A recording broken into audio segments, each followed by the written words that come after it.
Well, good afternoon, everyone. I do believe we are recording, if I'm not mistaken. I'd like to welcome everyone to our October 29th. Here I am. I get a little confused with the dates, the way it's been going so fast. Our October 29th Winston-Salem Transit Authority board meeting. I do have, as we do every meeting now, and please forgive me, but I'm going to read our statement. Due to the Safer at Home order issued by Governor Cooper, members of the Winston-Salem Transit Authority are participating virtually in this meeting. For the record, all members will vote by roll call. As a reminder, we will take a roll call here in just 1 second, and a member will be recognized, at which time the member will state his or her vote. At this time, we will have Tika, I believe you will do our roll call for us. Yes. Greetings, everyone. Hello. Mr. Robert Garcia. Here. Mr. Keith King. Present. Ms. Janet Lawson Jackson. I believe Ms. Woodson said she would not be attending. That's correct. Mr. Willie Clark. Here. I'm not sure if Dr. Fleer has signed on yet. Dr. Jack Fleer? I'm here. All right. And I just do want to make mention that Dr. Fleer was here the entire meeting last month, so that will be corrected in the minutes. And Ms. Latanya Wright? Here. Ms. Lynette Allendorf? Here. And Mr. Philip Osborne? Present and accounted for. All right, with that being said, all members are present with the exception of Ms. Lawson Jackson. Dr. Chairman, back to you. Excuse me, Mr. Chairman. That's okay. Thank you, Tika. Well, again, welcome everyone. And we always start our meetings with a safety message. And I always try to think of something. And I guess with this pandemic, one of the things that I've come to realize, and I know I'm speaking to the choir here, is contact tracing.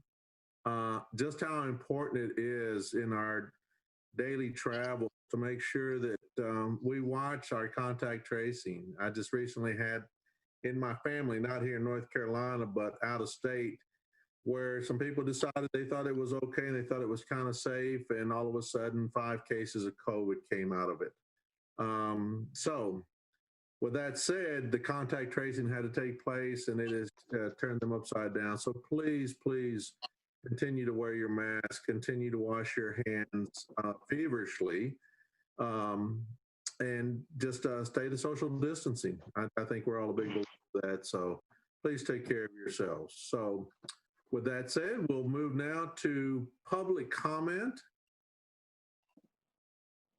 I'm not sure if anyone has signed on for public comment. I will speak.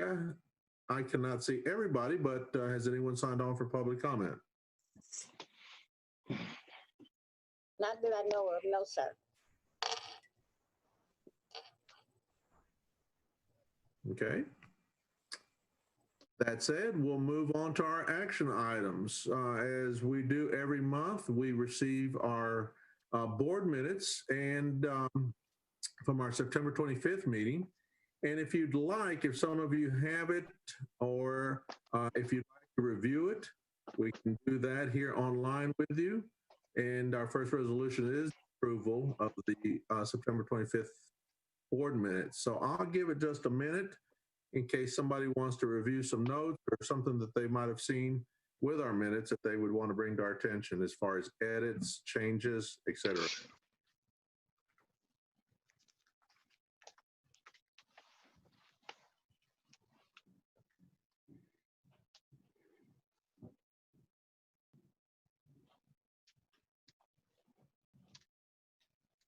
And Teague, I do believe that one change that you made was in regards to Dr. Fleer's, that he was here for the entire meeting. Yes. Okay.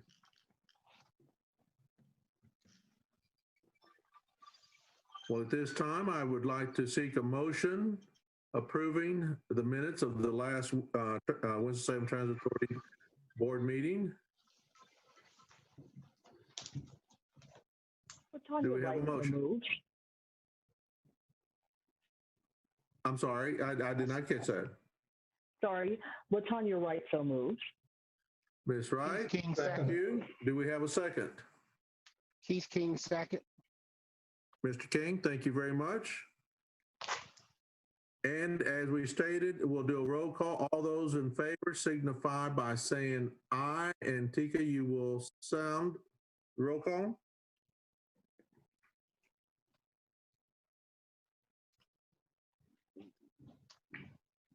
Mr. Robert Garcia, Aye.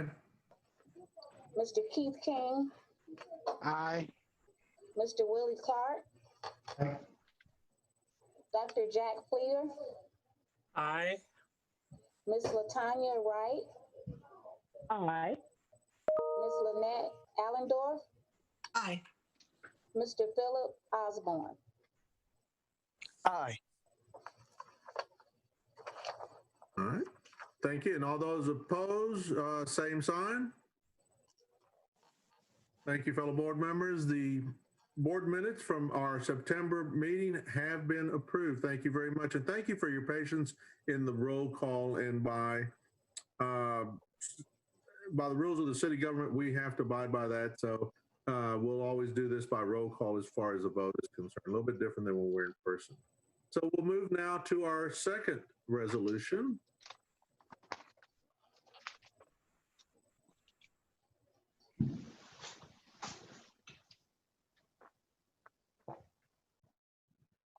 Okay.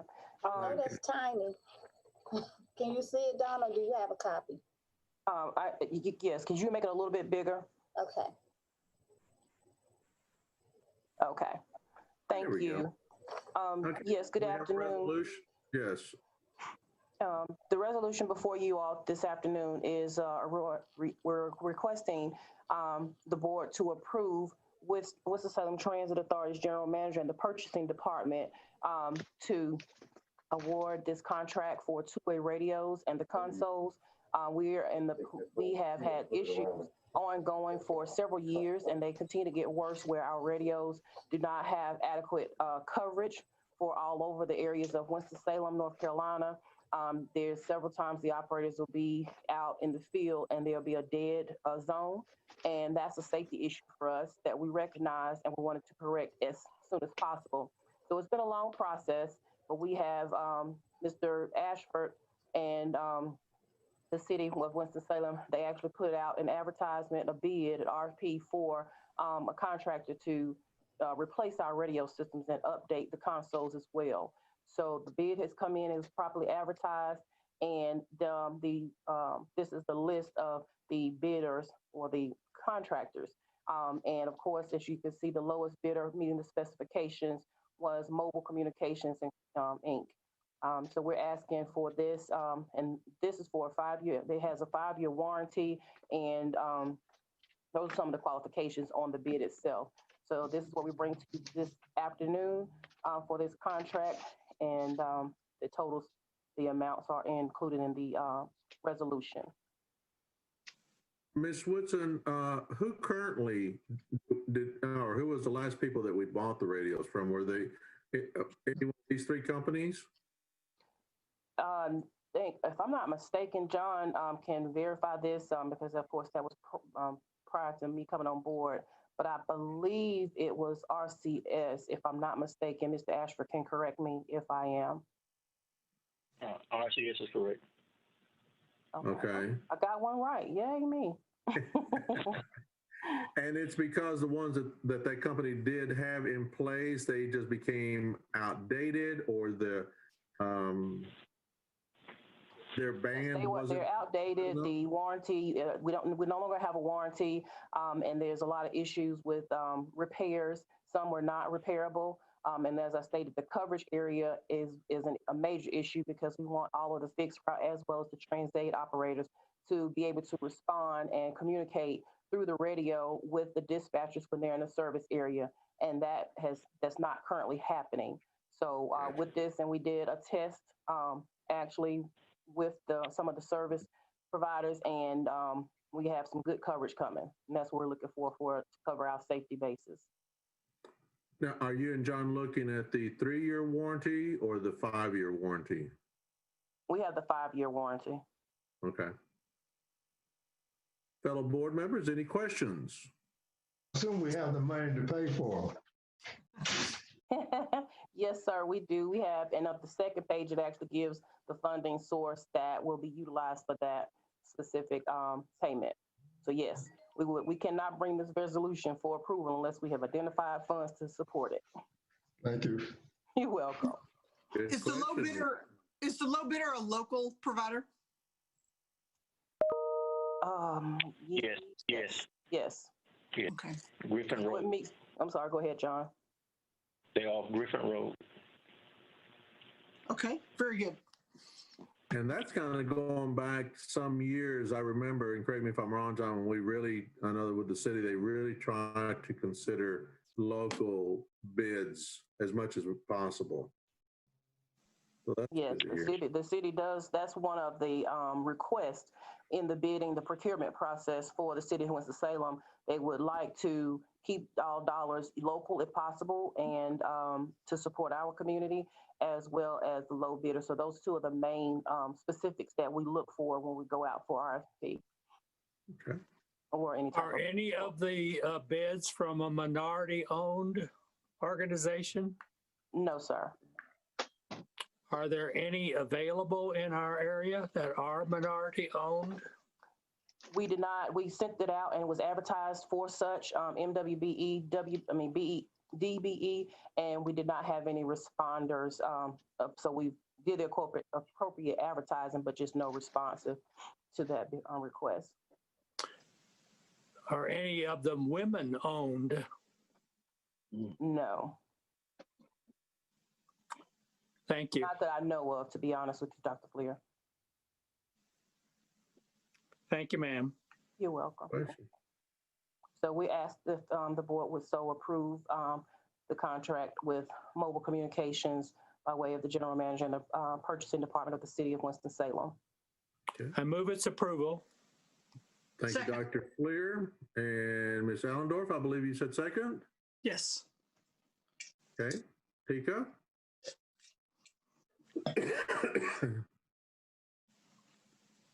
All those in favor signify by saying aye, and Tika will do the roll call. Okay, can you all hear me? Yes. Yeah. Okay. Mr. Garcia, Yes. Mr. Keith King, Yes. Ms. Janet Lawson Jackson. Ms. Lawson Jackson, She's absent. oh, I'm sorry. Mr. Willie Clark, Present and okay. Dr. Jack Fleer, Approve. Latanya Wright, Aye. Ms. Lynette Allendorf, Yes. Mr. Philip Osborne. Aye. All right. Thank you. And those opposed, same sign. We have a approval of the resolution awarding the contract for the two-way radios to Mobile Communications, Inc., the 5-year, to include the 5-year warranty. Thank you, everyone. We'll now move to the next resolution.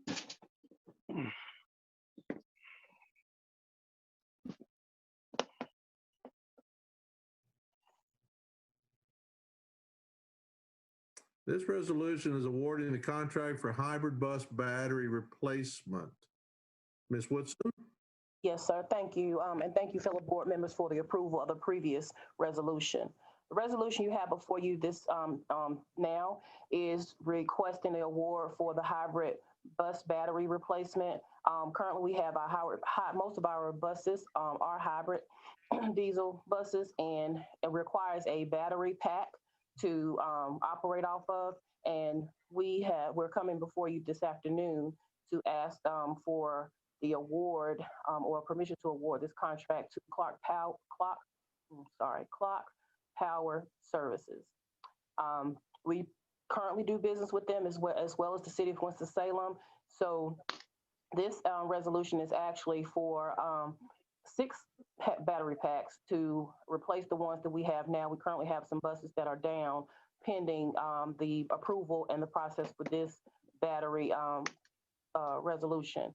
And this also is inclusive of additional 15 battery packs with some of the same bid specifications for the next 3 years. So this is kind of a dual resolution to approve the purchase of the 6 currently, and then up to 15 additional battery packs within the next 3 years under the same contract. So we would not have to bring it back if you approve it this evening, and if the city of Winston-Salem, if they approve it as well in the council meeting. We will be able to utilize this resolution and have battery packs on hand so that we won't have any issues with that replacement in the next 3 years. John, if you want to add anything to that. Yeah, I think you answered it. Tika, could you enlarge that a little bit more so that everybody can? Your mother just left. I don't know where she's gone. You want to call her? She's on. Maybe she's on herself. 2 pages. Okay, that's great. That's a little bit better. Because Ms. Woodson, I was noticing that it's the bid per, and then there's 2 different battery brands. Is that because of one for the fixed route buses and then some for the transit buses? No, that's just the difference in the battery types. One is the Nerdle, and then the other one is Allison. They came in two different bidders, and so the Clark Powers, the one at the top, we just wanted to make sure you saw whoever responded to the request in the advertisement. The Clark Powers division that provides the Nerdle battery, they are Buy America compliant, and the other one that has the Allison battery is not. That was a stipulation per federal FTA that when we go out for bid that we try to secure, and we are required to have Buy America components. We did not have anyone that responded that was 100%, but this has been sent to the FTA for approval because they have almost 60% of the Buy America compliant component. So that's why that specific vendor was selected. Okay. So it's the same vendor, it's 2 different battery brands, one being compliant with the Buy America plan. Yes. Okay.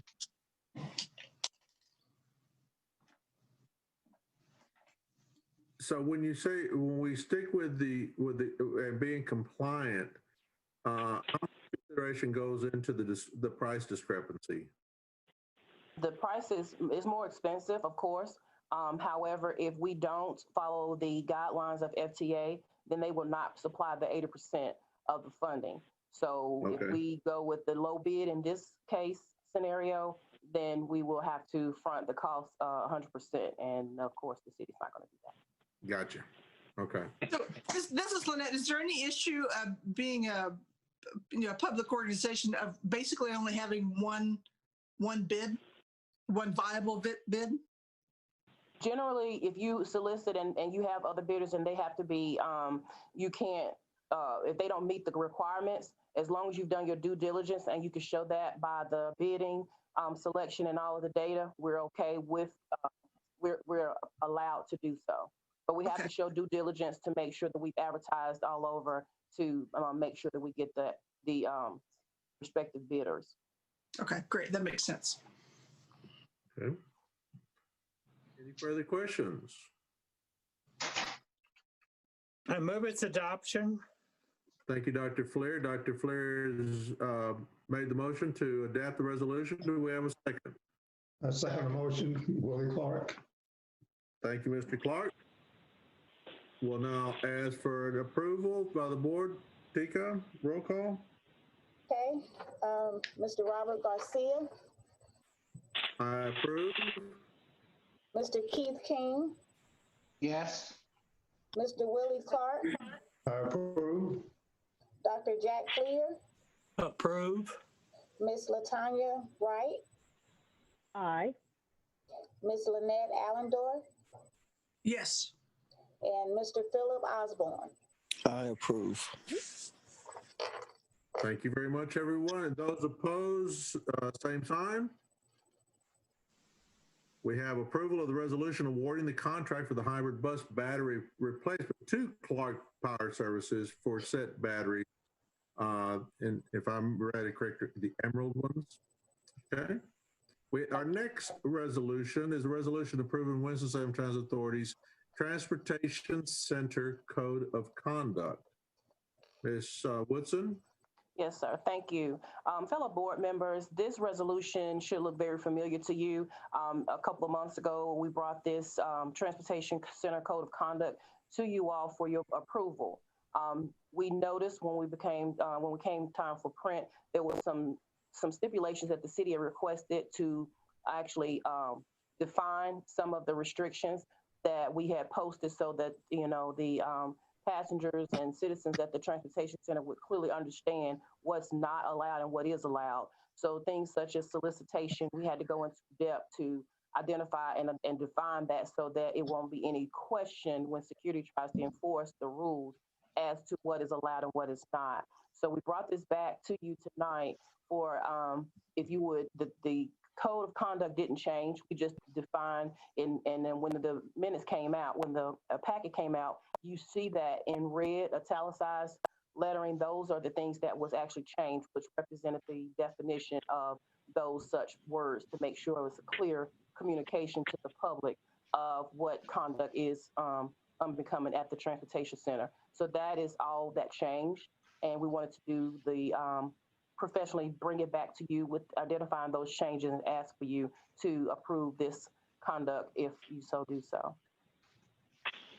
And Ms. Woodson, in regards to the Center Code of Conduct, and that is something that is reviewed with whatever, because I know the security system or the changing of a security system was being considered, that they are part of this code of conduct. I mean, they're briefed on this, I take it?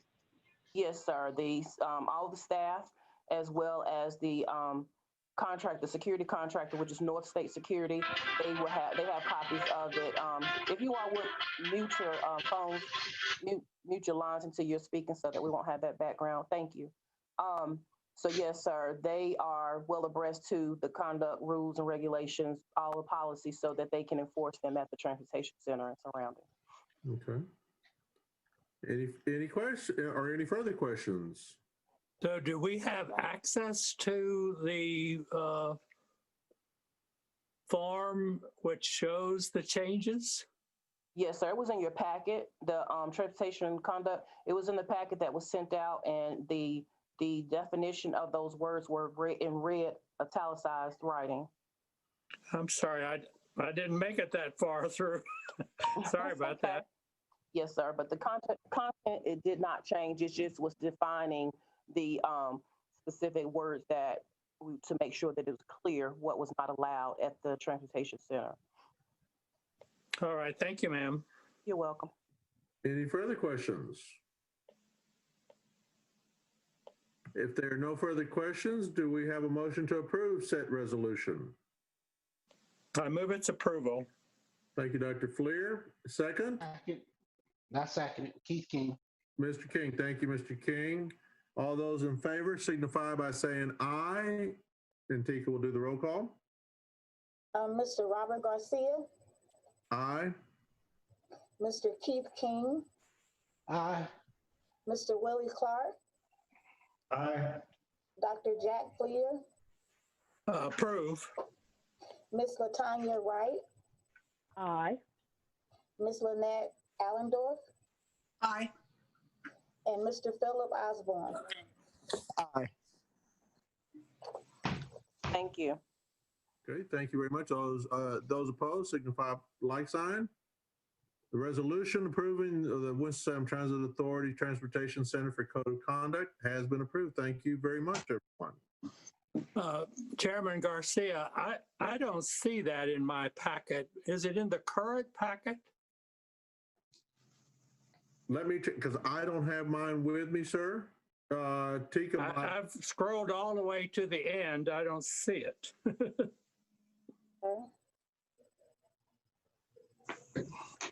if it's not in said attached packet, maybe we can get that sent to you. Yes, you can. Tika can resend it out I can. after the meeting. Okay. I'm just curious what words you're defining. Okay, yes, sir. We'll make sure that she gets that. I want to know what solicitation is. All righty. All right. I believe from a standpoint of resolutions, I believe that was the last one. We'll now go to, and I'm depending on the Agenda. Tika, will you put the agenda back up? Okay.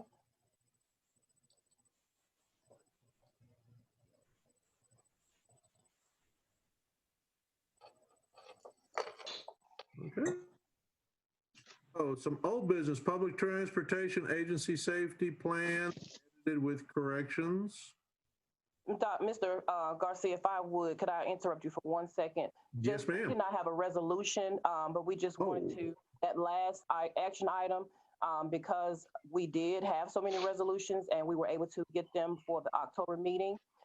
Given the fact that November and December are holiday months, the staff asked if the board would be willing to cancel the November and December meetings and move to our next meeting being January 2021, because we have all the resolutions included in this meeting for action, if the board so approves. And please forgive me, Ms. Woodson, I forgot, not being in front of me, I forgot that we had that one under an action item. That's fine. Fellow board members, and just to let new board members know that this is unusual for us to do this. It's by no means deliberate. If they are items that need to come up, a meeting is certainly called. We will take that into consideration. I know in all my years, there's been times when we have canceled a meeting, maybe in December, but then we had to call an emergency meeting because something has come up. So that could happen, just FYI. So at this time, we would like to ask for your approval to cancel our board meetings in November and December, with the stipulation and with the note that should Ms. Woodson or the city decide that we need to call a meeting, we will call one. And of course, we will give you ample notice. So move. So moved. I think we have a so moved by Mr. Clark. This is Lynette, a second. Ms. Allendorf, thank you very much. A second. So all those in favor of canceling our November and December meeting signify by saying aye as the roll is called. Mr. Robert Garcia, Aye. Mr. Keith King, Aye. Mr. Willie Clark, Aye. Dr. Jack Fleer, Aye. Miss Latanya Wright, Aye. Miss Lynette Allendorf, Aye. Mr. Philip Osborne. Aye. Thank you very much, everyone. Thank you, Ms. Woodson, for that. Thank you. We appreciate that. Yes, ma'am. So now we will go to old business. Yes. So the Public Transportation Agency Safety Plan was presented to the board for approval in our September 2020 meeting, and it was approved with the necessary grammatical or mechanical errors that were identified at that time. So what I wanted to do as far as old business, just to bring this back to the board, so to be stated in the record that all those edits have been made, and we graciously thank Dr. Fleer for his kind willingness to help us with that area. So he identified and we found some things and we did correct it, and you all have received in your board packet the corrected version of the Public Transportation Safety Plan for WSTA. So that's just wanted to make sure that you all were aware of that. Okay. Thank you very much. And Dr. Fleer, thank you for doing that, sir. If I may make a comment, I was really impressed by the extent to which the WSTA administration and employees, the extent to which they go to secure as safe an operation as is possible, looking for the detail of possible changes. I was really overwhelmed almost by the comprehensive nature of this safety plan. I really want to congratulate the administration and her colleagues in doing this work. Thank you so much, Dr. Fleer. We really appreciate that. Very well said. Thank you, sir. Okay, so now we got new business, the WSTA budget overview. Yes, sir. As promised, and from the last meeting, the last couple meetings, we had Stephen Holler. I won't try to pronounce Steve's last name. So we have Stephen with the budget, and he has prepared in your packet, and he's going to go over his presentation for you all today for our education one-on-one presentation of the WSTA budget. So at this time, Tika's going to share her screen with the presentation, and we'll turn it over to Steve for the presentation. Thank you. Thank you, Donna, and good afternoon. Good afternoon, Steve. Yeah, we lost you for a second, but you're back. Okay, you got me? Yes, sir. And do you want me to share it on my screen, or is it going to be pulled up? If you want to share it on your screen, that's fine. If you can, I've allowed that. See if you can share your screen, Steve. I thought it was up. Is it not up? No. I've got it up on my screen. Did you click on it? Mm-hmm. Can everyone see it now? No. Okay.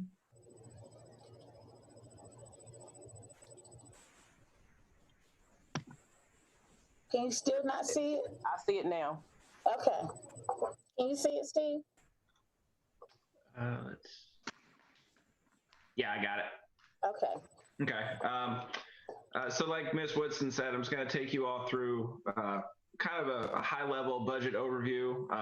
And I also called it a 101, just kind of some background on some of the revenues and expenditures, and try not to get too in the weeds, but also try and kind of explain how we organize things with the WSTA budget, what the major funding sources are, what the major drivers on the expense side are. And then anytime throughout this, if someone has a question, just feel free to interrupt me, and I'll answer as best I can. And go to the next slide. So kind of how we're going to kind of structure the presentation. I'm going to start with just the structure of how we budget the WSTA budget, how our accounting fund structure is kind of separated. And then we're going to go into the details of revenues and expenditures for the transit fund, the part reimbursement, TransAid, fixed route service, and then our capital projects for the transit authority. So these are just kind of our program descriptions on some of these areas. And so the transit fund, and this is kind of just kind of a catch-all area for our largest revenue source, and then some other smaller items. As you see in the description, it's where we budget the allocated property tax for mass transit, and also some operating assistance and local matches for our federal capital grants. The part reimbursement provides maintenance services for a regional ride-sharing program on a reimbursement basis. This program is not utilized at the level it has in the past, but we still budget for it within the WSTA budget. TransAid, as you all know, that's our transportation service to older adults and disabled residents, Monday through Sunday. There's 40 minibuses within the fleet. There is a $1 fare. We'll get a little bit more into kind of everything going on with that fare. And then there are three kind of divisions of TransAid. There's administration, there's operations, and then TransAid maintenance of vehicles. And so when we budget on our end, we kind of go into those divisions each individually.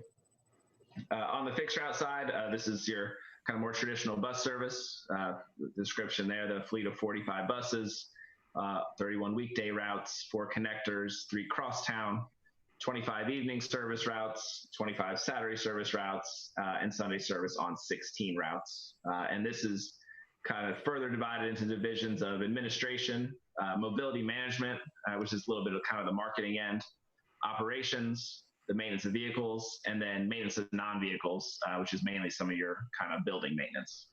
And then lastly, there's the capital project side, which we budget separate from the operations of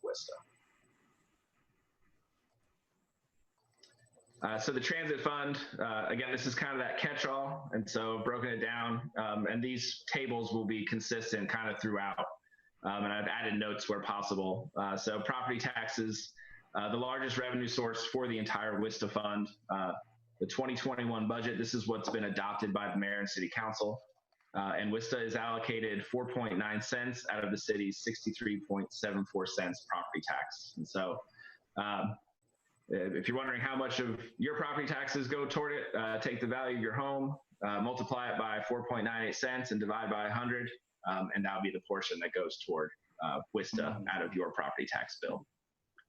This next negative $12 million amount, because we budget TransAid separately and fixed route separately and capital separately, they're subsidized mainly by the property tax. And so this is minus 12 million is kind of just our accounting of the subsidy that's budgeted in those other funds. And then a fund balance appropriation, and for the 2021 budget, we had a fund reserve appropriation of 1.9 million. Fund balance is our reserves, and so you can equate it to kind of the savings account for the WSTA fund. And then on the operating side, there's only a few things. Operating expenses, $53,000. Bus passes for city employees, there's a discount applied. Some miscellaneous grants, tax collection expenses. Forsyth County, well, we have an interlocal agreement with them to provide tax collection expenses because the tax office is a county service. There's 3 funds with the city that get a portion of the property tax rate, the general fund, the debt service fund, and the transit authority fund.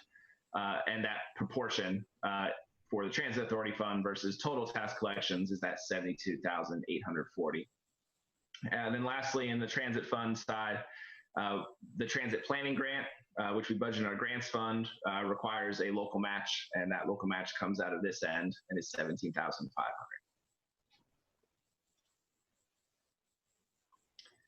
So real quick on the part reimbursement, I'll go down to the expenditure side. It's just travel and transportation kind of type expenses, fuel, vehicle maintenance, vehicle parts, and then we're reimbursed completely for it. This $119,640 has been the budget probably, I've been assigned the WSTA budget since 2013 or 2014. And so it's been this amount, about the same. I think in years past, it's been higher, but we don't really mess with it up or down unless we have to, just because we are reimbursed completely by part for it. And again, as I mentioned earlier, this is being utilized a lot less than it had in the past. Now we'll go into TransAid. And so the next section of TransAid and fixed route, we kind of start with the revenues. And then after the revenues, we'll go by division into the expenses. And so the total TransAid budget is $4,678,910, and these are the revenues that make it up. And so that first one, we label it property taxes, but it's basically the subsidy from the transit fund. And the transit fund is primarily property taxes, so that's where that $2.6 million come from. Fare box revenue, that's your fares. Several years ago, council raised the fare to $1. As part of that kind of action, it was estimated that fares that time would raise about $90,000, and then a $90,000 call it community agency grant was also budgeted on the expense side for community agencies to provide bus passes to low income, those that qualify on the low income side, to try and kind of help soften going from what was essentially no fare on the TransAid side to that $1 fare. But we are seeing a little bit more than that $90,000 of what we're budgeting for those that don't qualify for those passes or grants from those community agencies. Medicaid, any TransAid trip that can be classified as a Medicaid call, we're reimbursed for. When I first had the WSTA budget, this revenue was about $500,000. Where it's gone down is we're required to, under TransAid, to do any call that under the American with Disabilities Act. And so if a call is classified as that has to happen. And so it's, as those have increased, as the population has gotten older, our just capacity to do Medicaid calls has gone down. And so that budget has had to have been adjusted down to where it currently stands. EdTap, this is the Elderly and Disabled Transportation Assistance Program. And this is a service that eligible clients get free transportation assistance to medical appointments and pharmacy pickups. We're reimbursed that amount for any of those. The NC Department of Transportation, that $1 million, this is what we call SMAP. It stands for the State Maintenance Assistance Program. Let's talk a little bit about SMAP. So SMAP, when it's funded, and I'll get to why I say when it's funded in a second, it's in the state budget, and there's a total disbursement, and then there's a formula, and it's dispersed among transit systems across the state. The previous formula that was used was a combination of equal share, local commitment, performance was the large one, number of trips relative to the state average, net cost per trip relative to the state average, total expenses minus fares and other operating revenues, kind of things of that nature. However, as part of the current year's state budget, which was adopted after we had already approved the city's budget, including this $1 million, the SMAP funding was eliminated for the current year. I don't know the full discussion of what went on. I believe some of the federal assistance to the CARES Act may have been a partial driver of eliminating that. Our understanding is that it'll be restored in a future year, but we kind of, until we see it restored, we just kind of will wait and see. And so really what will have to happen is that $1 million will have to be replaced by another revenue source. Property taxes, the subsidy will just go up by that $1,024,970. Forsyth County, the city has an interlocal agreement with Forsyth County where they share in 15% of our TransAid expenses. This does exclude Sunday service. And so we calculate that as part of the budget. We add up all of our TransAid expenses. We back out Sunday service expenses. We back out any operating revenues, multiply it by 15%, and that's what the county share is. We charge the county quarterly, and they pay us just a 25% proportional share. And then at the end of the fourth quarter, we take our final actuals, and the city's finance department settles it up and reconciles it with Forsyth County. And so as our TransAid expenses go up, if our revenues aren't going up, the county is absorbing a small portion of that, those increases. And then lastly, the last major one from the Piedmont Council of Governments, this is the Home and Community Care Block Grant. And this is intended to provide in-home and community-based services in support of older adults and their unpaid primary caregivers. Again, it's just another option for our primary riders of the TransAid service. And moving on to the expense side. And this is kind of just a summary page. The three service areas or divisions, if you want to call it, of TransAid: administration, operations, and the maintenance of vehicles. And for this and fixed route, I've done a staffing summary. Personnel and benefits are always the largest driver of any local government budget. It's true on the city side. It's also true with WSTA. So did want to note that administration is 9 full-time employees. Operations, that's mostly your TransAid drivers and operators. You have your full-time and some part-time. And then maintenance of vehicles, there's no staffing assigned to TransAid. All the staff are on the fixed route side, but that doesn't mean that the staff on the fixed route side aren't helping with TransAid maintenance of vehicles. They're working on the vehicles. We just don't have them budgeted here, really just for ease of presentation. And so going into the details on administration, and this is kind of what all of the slides are going to look like, and I'll probably go into most detail on the categories here, and I've tried to note kind of what's driving what. So first we'll talk about salaries and benefits. So salaries, it's your base pay, your longevity pay, things of that nature, and then benefits are all your employee benefits: healthcare, Social Security taxes, unemployment insurance, 401k, etc. And so you can see on just the administration side, it's making up about 2/3 of the total administration budget. And then these are not all of our operating budget categories, but this is where they're budgeted for just administration. Communication / information. this is kind of your IT and your phone costs. Employee development, this would be any type of training that employees receive. Office supplies are just what it says, they're office supplies. The large driver in administration is equipment maintenance. Travel and transportation, this will be higher on our operating divisions. This is your fuel budget, your maintenance to vehicle budget, things of that nature. Building and grounds maintenance, this is where a lot of our utilities are, but also care of the facilities. For administration, custodial services is the large driver of that. Contractual services, which there's a lot of contracts for a lot of services that they kind of need to farm out. Here's the one for administration.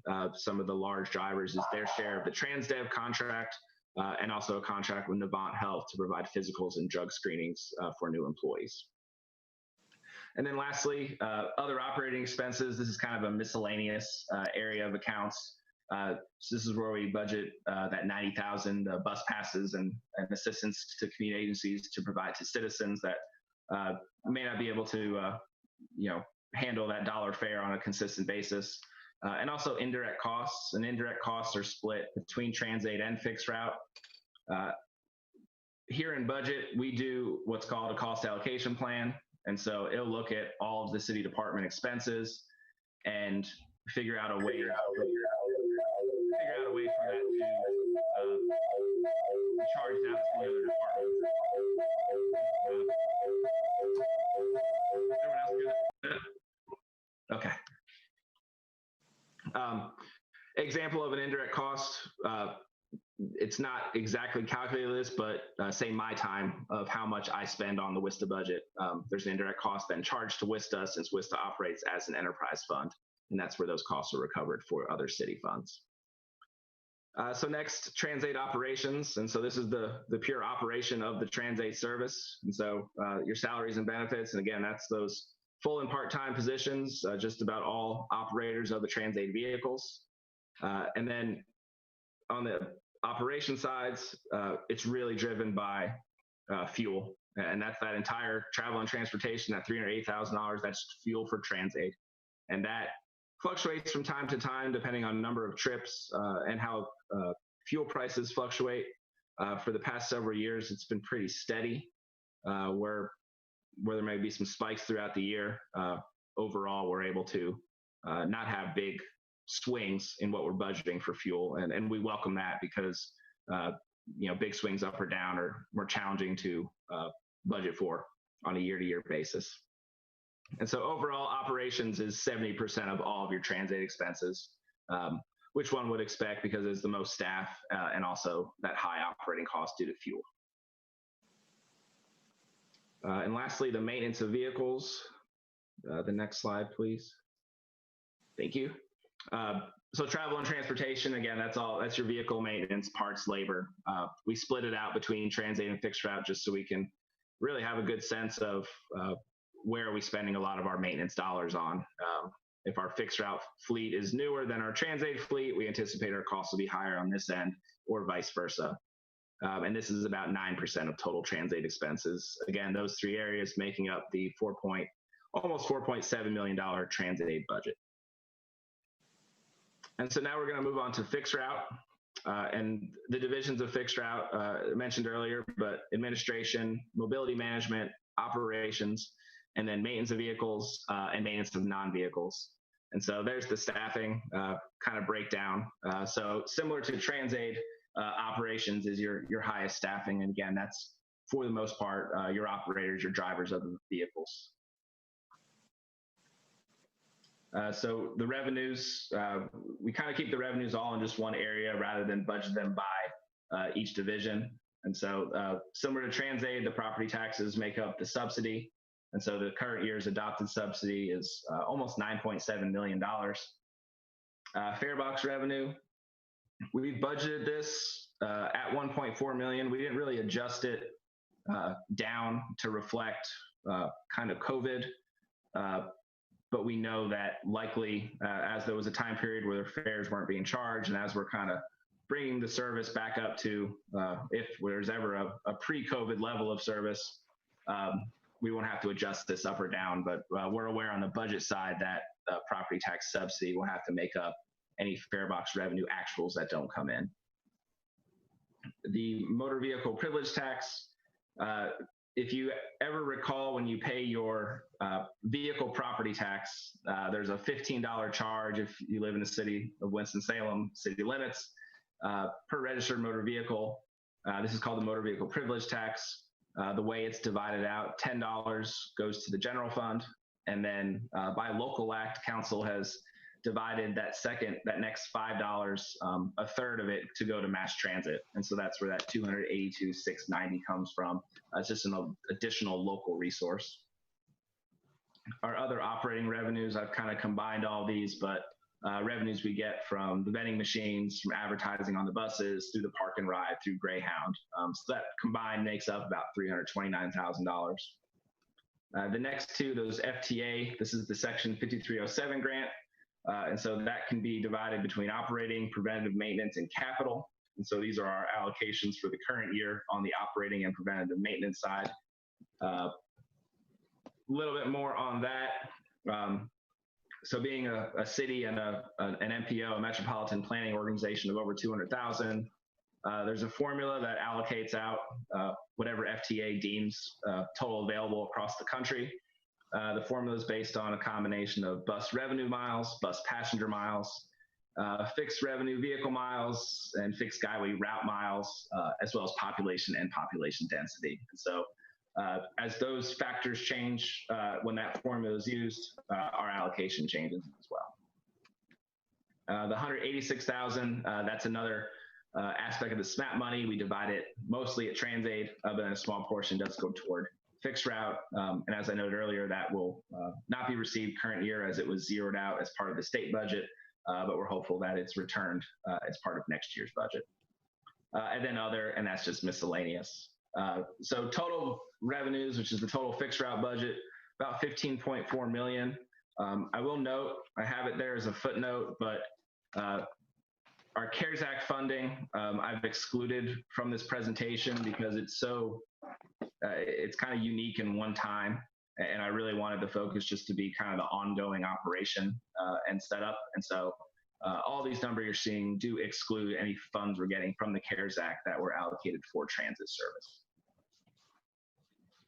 And so now diving into the expense side. So the salaries and benefits on the administration side. And then, you see communications information, you have much higher costs. Our advertising costs are there, some more telecommunication expenses. Rent and utilities, that's your electric, your water, your natural gas, your contractual. And so there's a little bit more contractual than on the TransAid side, fixed route share of the TransAid contract, payroll expenses, bus pass printing, armored car service, things of that nature. Insurance, it's a real smaller side, and then again indirect costs, which kind of was talking about earlier. Fixed route's a larger service, and so fixed route has a larger indirect cost. So in administration, about 11.2% of all fixed route expenses. Mobility management, salaries and benefits, you can kind of see them there, and then really the big driver is on the building and grounds maintenance. And that's the custodial services at the transit center. And so that drives really that about 60% of the operating side of that. And then security services also at the transit center drives your contractual service. And so those are really the big drivers on the mobility management side, but total about 7.8% of all fixed route expenses. So operations is the big one, similar to TransAid operations. This is has the most staff and also the highest operating expenses. So there's your personnel costs. Overtime is a big driver because when we're not fully staffed, the routes still need to be run, and so overtime is paid out. And then looking at the other operating items, some of our scheduling software, our mapping software falls into office supplies. Fuel is the big driver on the travel and transportation end. So additional contractual services, system management, fare box software. Insurance costs much higher. Obviously, it's for the fleet of buses, so you expect it to be higher. And so total $9.2 million on fixed route, and that's almost 60% of all fixed route expenses. So it's really the operations of TransAid and of Fixed Route that are the big drivers in each of those areas.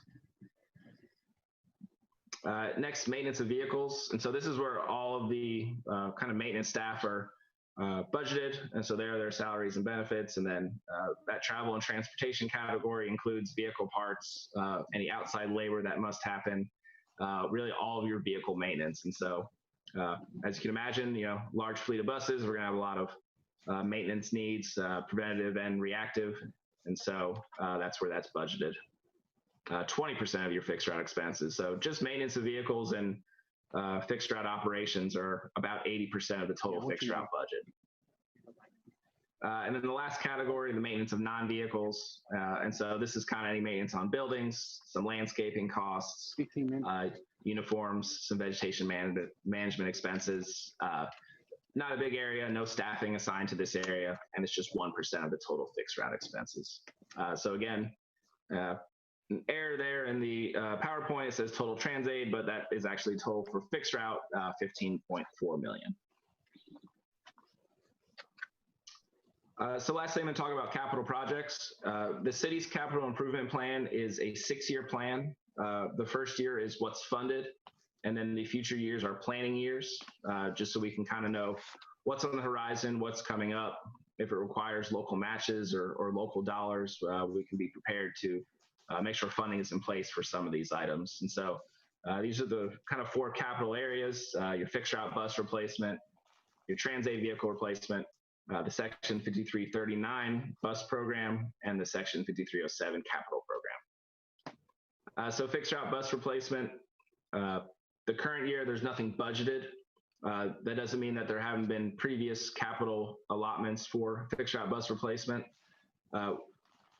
FY22 and FY23 are, if there are available FTA funds, that kind of drives some of these, but we do want to be ready that if there were FTA funds available, because FTA really covers a large amount of our bus and TransAid vehicle replacements, and we welcome their funding at all times. But if we're going to have a local match of almost 1.1 million, we want to plan for it. And so as we get into the capital improvement process over the next few months, and all throughout the budget process, WSTA staff are in constant communication with myself and other budget staff on, are there any grants available that we need to make sure we get funding in place for? And the next slide is TransAid vehicle replacement, and it follows the same way. It's based on availability of potentially FTA dollars, just because like a fixed route bus, a TransAid vehicle is very expensive. And so if we can pay only 20% or 15% of the cost, we're going to take advantage of that at every opportunity. Next is the Section 5339 bus and bus facilities program. And so this is another FTA program, and the funds can be used for bus rehab or replacement or bus facility construction. I think for the most part, we've been using this to do, I think about 2, sometimes 3 TransAid vehicle replacements per year. It's been a real helpful program, and when it kind of came into fruition several years back, it was a nice add for not a lot of local match dollars to help us catch up on some replacements when there wasn't larger FTA grants available for some of our vehicle replacements. And so you can see FY21 was a large amount, which is real exciting to see. And then we don't know if that's going to continue in the future years, so we went back to kind of what our old appropriations were expected. We usually adjust the planning years kind of to, unless we know definitely there's going to be an increase, we try and keep it with what we funded in the past, because they are planning years again. And so until we get to funding year, we can kind of just estimate and then adjust accordingly. And the last capital section, and that's the allocation of the 5307 capital grant. And so these are we budgeted all kind of in one big pot, but these are the different areas that can be used for: passenger amenities, security enhancements, equipment replacement, vehicle maintenance, or facility renovations. And so again, you get those large FTA allotments and a much smaller local match out of the transit fund to do a lot of these more expensive capital projects. And it's a great resource and a program that is vital to the continuing growth of the transit system. And I believe that is the last slide. So I'll be happy to answer any questions or provide any other information that you all may have.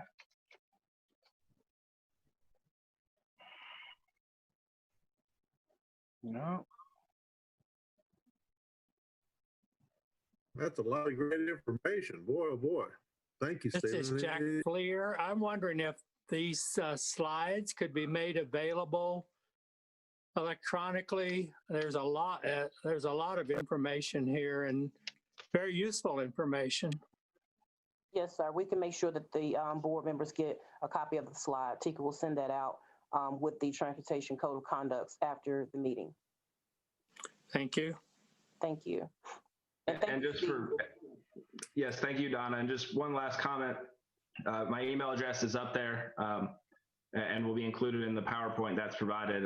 If at any time anyone on the board or any WSTA staff have questions about the budget or just, want some clarification or something, or just curious, myself or other budget staff are happy to further provide information or educate anyone who may want to know about the budget, whether it's you all, whether it's a citizen you're talking to, a user of the service, any information we can provide, we're happy to do. Thank you. Thank you very much, sir. Okay. There's no further questions. No, we've got a new slide coming up here. Pedestrian Yes, cyclist program. Yes, sir. Campaign, I should say. So this is Tina Carson Wilkins is going to do this quick presentation on the PAC, our pedestrian cyclist campaign that she worked so diligently with the safety department on creating the ideas and everything. And so she's going to go next. So Tina, I'll turn it over to you for the presentation. Okay, great. Thanks. Good afternoon, everybody. So I'm just going to share the details of our safety department's pedestrian and cyclist campaign. We call it PAC, P-A-C-C. Next slide, Tika, please. So TransDev contacted safety managers at their various public transit properties to share statistics on a disturbing trend surrounding pedestrians and cyclists. Since the beginning of 2020, there have been about 250 near misses, 6 accidents with 1 fatality, not in Winston-Salem, but at TransDev properties elsewhere around the country. All safety managers were instructed to create a campaign specific to their site for safety-sensitive employees. In case you're wondering, a safety-sensitive employee is someone who carries a commercial driver's license and operates a WSTA company vehicle as part of their job. The campaign must engage employees weekly through to the end of the year, sharing rules and tips focusing on pedestrian and cyclist safety. Next slide. WSTA has 5 departments, the largest of which is fixed route with 97 employees. TransAid has 47 operators, and our smallest department is mobility management with 14 employees. Next, across all of our departments, 90% of our employees are safety sensitive. Now, this includes 23 administrative staff members who work either in fixed route or TransAid administration, maintenance administration, and our safety department. Next. Our safety managers worked with other department heads to develop a plan that would involve every single employee working at WSTA, even if they were not considered safety sensitive. Some ideas that were kicked around included placing a cardboard stand-up of a person at a bus stop and have operators call the information in to dispatch. However, next slide. The goal was to have as many employees buy in as possible, not just operators. So we thought about a way to get everyone to commit to the pedestrian and cyclist campaign as they went through their workday. We asked every employee to make a pact, P-A-C-T, with our safety department to focus on the PAC, P-A-C-C. Next, out of all the employees here at WSTA, 192 agreed to sign the pact, stating they were going to be focused and dedicated to the campaign. And as a way of saying thanks for their commitment, they're going to receive a t-shirt which will be worn by everyone on a designated day. Next. So while our coworkers appreciate being able to wear a t-shirt to show solidarity for this effort, the safety managers wanted to go a little further and keep the PAC on the minds of everyone at WSTA. So we wanted to keep the campaign on their radar. So we came up with a way to do that. Next. The PAC Safety Bingo Game. We developed our version of the game and how to play.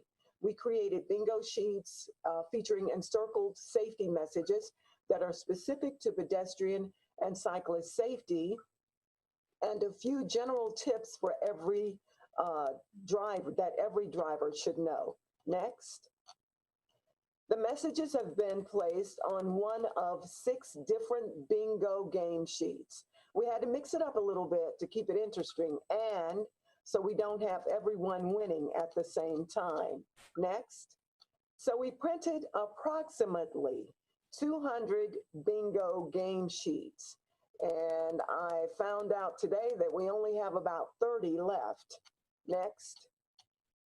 So each week of the campaign, a set of PAC safety messages are read over the radio by dispatchers on Mondays, Wednesdays, and Fridays. So for anyone who has missed hearing them, we post the weekly messages 2 weeks after they have been read to enable all players to get caught up. I mean, you can't listen for a safety message all the time while you're trying to drive a fixed route bus. That's just not going to work. Next. The reason for the success of the game, and it's been pretty successful, is unknown. We don't know, but we're really happy about it. Perhaps it's because this is a great challenge for everybody to get involved. It's just something different. It brings a little bit of excitement to what's going on.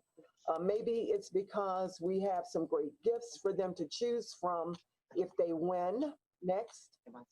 Or it may have something to do with the fact that if they do not have any strikes or near misses of pedestrians and or cyclists through the end of the year, their names will be added in the hat for a grand prize drawing for a WSTA jackpot of items that are valued at about $500.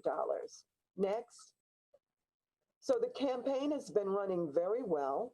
I checked with the safety department prior to this meeting, and thus far we have had 0 near misses or strikes of pedestrians or cyclists. Next. By the end of the year, our safety sensitive employees will have heard 60 different messages that will have been read at least 3 times per day over the course of 3 months. Our goal was frequency. So we're looking forward to having every eligible employee signed up for the grand prize drawing. We're really excited about it. Next.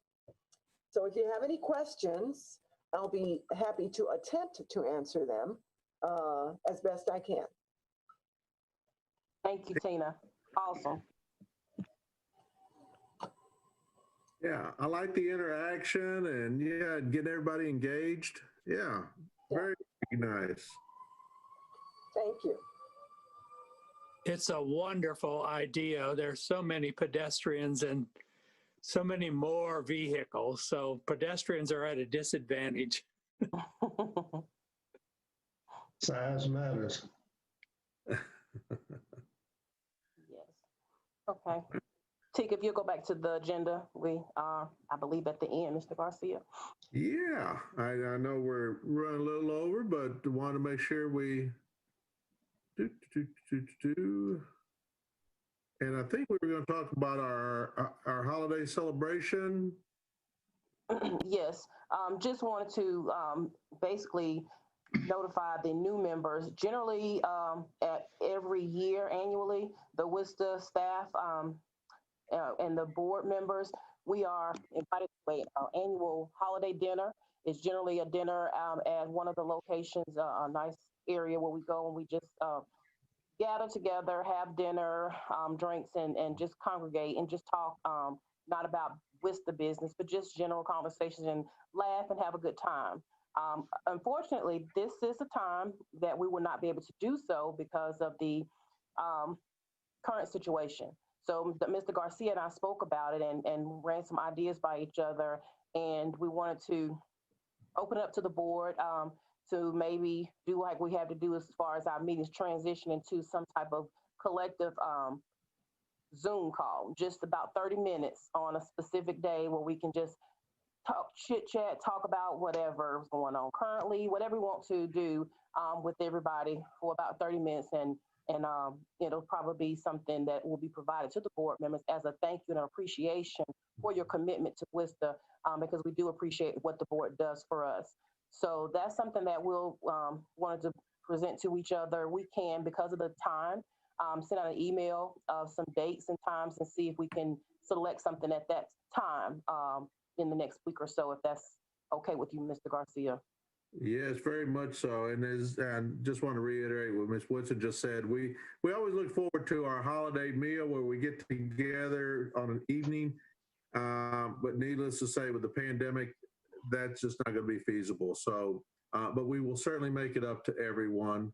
And thank you as the chairman and on behalf of Ms. Woodson and all this wonderful staff that she has behind her, just to say thank you for everything that you guys do through the course of the year, your participation, your assistance and projects.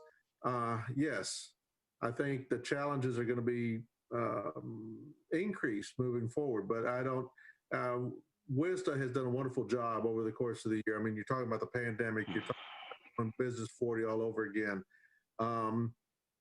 Everything, and they've met all the challenges, and so proud to be a part of this board and part of WSTA, and thank you to Ms. Woodson and all of her team, and of course everyone from the city of Winston-Salem. You're talking about a great collaboration and great teamwork, so thank you all. So, but we will get together for the holidays. We'll come up with something creative. Maybe Ms. Woodson and I'll come up with an ugly Christmas sweater competition. Yeah. Yeah, we'll do something. Yes, we will. We do something. I think there were a few things left on the agenda, but I know with the time running, Ms. Woodson. Yeah, we were just gonna ask if everybody has the report. So if anybody has any questions, they can ask. We won't go through the details of any other specific reports. Just then answer any questions if any board member has any. Okay. So you did get that, and I know as Dr. Fleer requested, we will get those edits, Tika, those edits that were not on that package. We'll get those out to everybody, and also to the slide presentation that Stephen did. Thank you for that. And well, everybody, with that said, and again, those reports, if there's questions, please review them, pass them along. We will not meet in November and December other than to just get together for a holiday. On behalf of the everyone at WSTA, thank you, fellow board members, all of our new board members, and we haven't got together in person. And we're just great people as old board members. We're just a lot of fun to be around. You just don't know it yet. We'll get there. We'll get there. And I'd like to thank Ms. Woodson, her team, and everyone. Please stay safe during this pandemic. Don't go too stir crazy, okay? Be safe, social distance, all that good stuff, okay? And Ms. Woodson, if there's nothing further, or fellow board members, is there anything that you'd like to say? Good information today, guys. Thank you. We're excited. We're excited to look to the future and hopefully a future without the pandemic, right? Yes. Well, if there's no further comments, yes, Dr. Fleer. Oh, I thought you had your hand up. Happy holidays. Happy holidays. Yes. Happy holidays. That's a tough one to say. You know, it feels like, wait a minute, wasn't it March? You know, you turn around, wasn't it March? And now we hope there's some frozen turkeys over there in the grocery store waiting on us to come by. So thank you very much, everyone. Have a blessed rest of your week. Ms. Woodson, thank you. And with that, I bring this meeting to an adjournment. Thank you very much. Thank you. Thank you. Have a good one. Bye-bye, everybody.